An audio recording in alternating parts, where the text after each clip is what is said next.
Hey everyone, Jeff Lee coming to you from IBC 2017 here at the Sony booth. Of course, behind me is the Venice, which is a big announcement for everyone.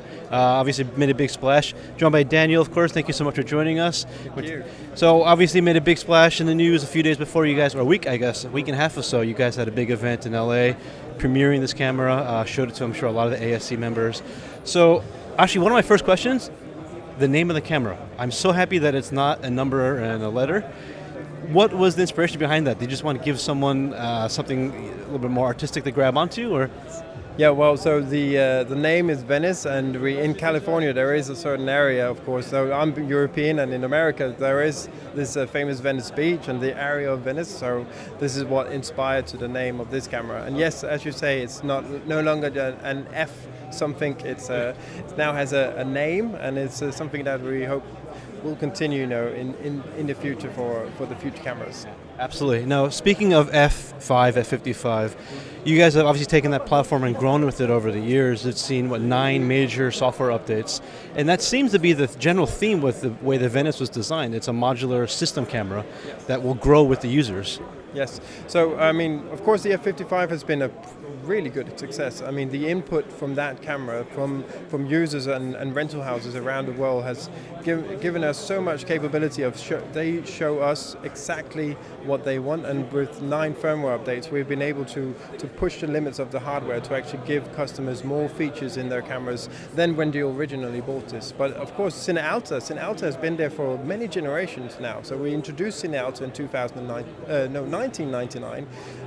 So it's actually, Cine Alta has been there for a long time. Our F900 camera was the first Cine Alta camera that we made. There was a full digitalized camera, and now we're here 9 generations later with this one, and it's all because of the feedback we're getting, and of course, well, there's going to be a lot of hardware changes for 5 years, so it's very exciting.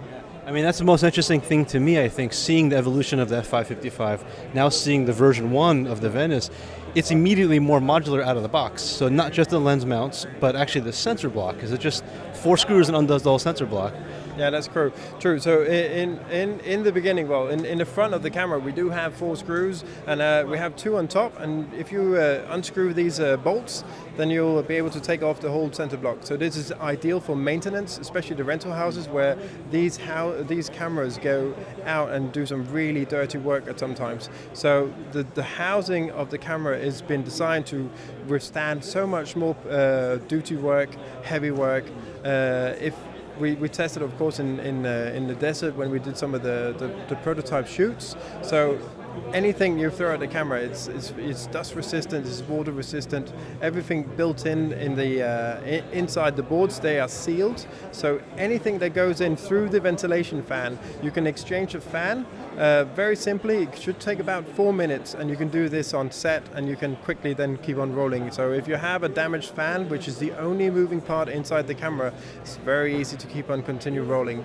And as you said, the sensor block is very unique.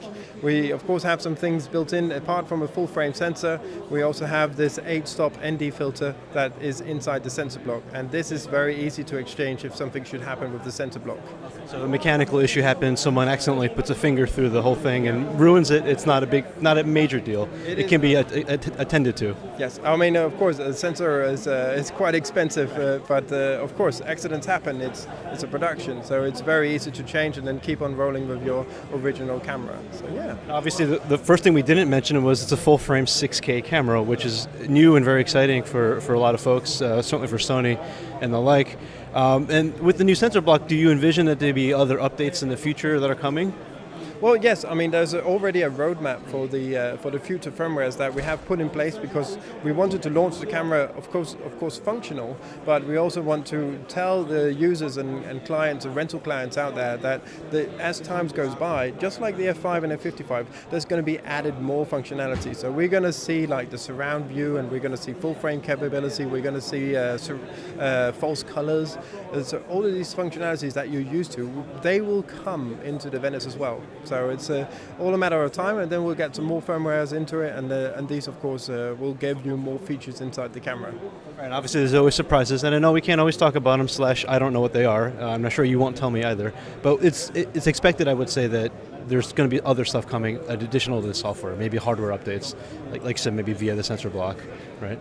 Well, yes. I mean, first of all, the things that I can talk about, I'd say out of the box, this camera is a full-frame sensor. If you want to be able, you might not have full-frame sensors. You might have a whole shelf filled with Super 35 sensors. Well, why would you then need full-frame? So you can buy a license if you need the full-frame. That can either be rented in a weekly or a monthly basis, or permanently purchased for your serial number. The same with anamorphic. So anamorphic lenses, there's a lot of them out there. They're quite expensive, but you can actually either rent them if you don't, and then rent the license for anamorphic in the beginning until you feel comfortable that this should be a good idea for something for a permanent license. That takes the price of the camera body itself further down. So it's very flexible. Of course, it's going to be a lot of future updates. So this full frame sensor is going to be getting so many different aspect ratios in the future updates. So you can do so many different workflows. And of course, there's a undisclosed roadmap of some future things that this camera can do as well. Right, always is. Stay tuned for more on that, but there's always little secrets. I mean, right away looking at it, as someone that's used the F5 and 55 quite extensively, the menus are incredibly familiar. They're exactly where I want them.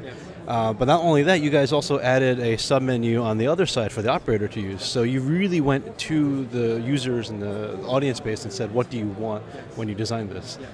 Yes, that's correct. So if we look at just quickly the DP side, so of course, as a DOP, you need to make sure that your camera is set up and is ready to shoot what you intend to shoot for this particular scene. So the quick menu here is just to make sure that your camera is set up properly. If you want to change something like the ND filter very quickly, this can be done very quickly as well.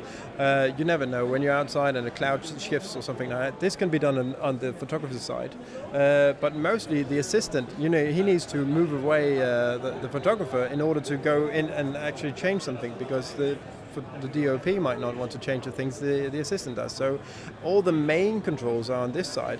He can throw in white balances to the photographer's DOP side if he wants to have some more functionalities. He can choose to throw that here, but this area has been remade, restructured, much faster than what we remember from the F5 55 days, and much more intuitive for people who have never worked with a Sony camera before. So we have, of course, the complete overview in the beginning. We have a quick menu, and if we hold down the menu button for 3 seconds, we go down into our deep menu, where you can really go in and start doing some more detailed work if you want to do that. So it's very flexible and it's very intuitive than what we know, and of course being faster is a really big benefit from what we've previously had of models. I mean, that's great. I mean, and speaking of flexibility, obviously codec options are plenty there, because every shoot will be different. So can you go into some of the different codec choices that the production has?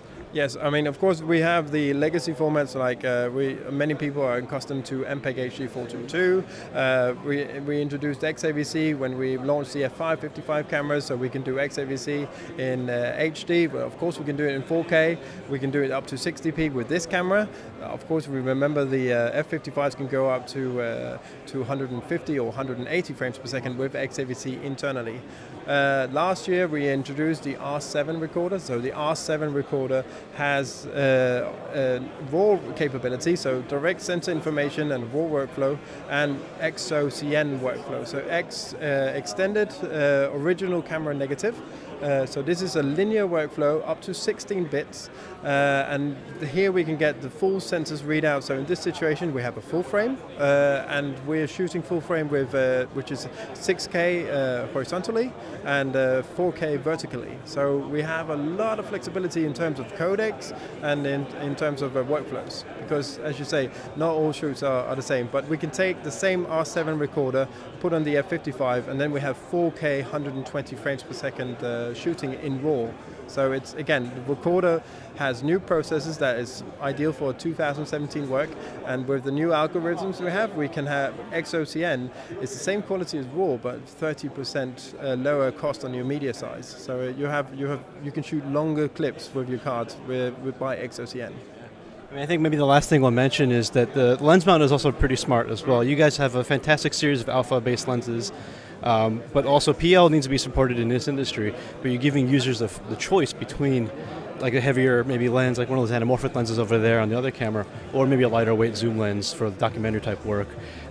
So that is literally just the PL mount on top of the E mount. Is that how that works? Yes, you're spot on. So the camera itself is born with an E mount, and when you unpack it out of the box, there will be a PL mount over it.